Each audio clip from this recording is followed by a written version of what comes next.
त्या पापाच्या तुम्ही भागीदार आहेत की नाही? ती वाल्याची बायको हुशार होती. लोक म्हणतात किंवा पुराण वर्णन करतं की वाल्या कोळ्याला नारद महर्षी गुरु मिळाले. मी म्हणतो नारद महर्षी गुरु मिळाले म्हणण्यापेक्षा त्याची बायको गुरु मिळाली असं म्हणा. का बरं? तिनं सांगितलं, तुम्हाला माहित आहे का धर्माचा नियम माहित आहे का? धर्माचा नियम असा आहे, नवऱ्यानं पुण्य केलं की त्यातला अर्ध पुण्य बायकोकडे काहीही न करता येत असतं. हा शास्त्राचा नियम आहे, हे मला माहित आहे. कोण म्हणताय? वाल्याची बायको. नवऱ्यानं जर पुण्य केलं तर त्यानं बायकोला द्यायची गरज नाही, वाटणी करायची गरज नाही. अर्ध पुण्य आपोआप बायकोच्या खात्यावर पडते. तिनं दुसरं बी सांगितलं, बायकोनं जर पाप केलं, बायकोनं जर पाप, हे बी सांगायला लागेल की बायकोनं जर पाप केलं तर त्यातलं अर्ध पाप आपोआप नवऱ्याच्या खात्यावर जाते.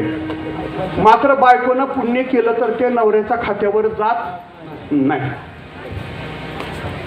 म्हणून आता कायद्यानं ही सुविधा आता दिली आहे, पण आमच्या धर्मशास्त्राने आधी सुविधा दिलेली आहे. ती म्हणाली की तुम्ही केलेलं पाप तुम्ही फेडायचं, त्याला ती आम्हाला सांगायचं नाही. तुम्ही जर पुण्य केलं तर ते आपोआप आमच्याकडे येत असतं.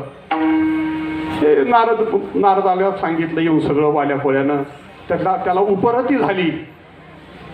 उपरती झाली आणि मग सर्वस्वाचा त्याग करून नारद महर्षीने दिलेल्या मंत्राचा तो उच्चार करीत बसला आणि तो उच्चार केल्यानं तो पवित्र झाला.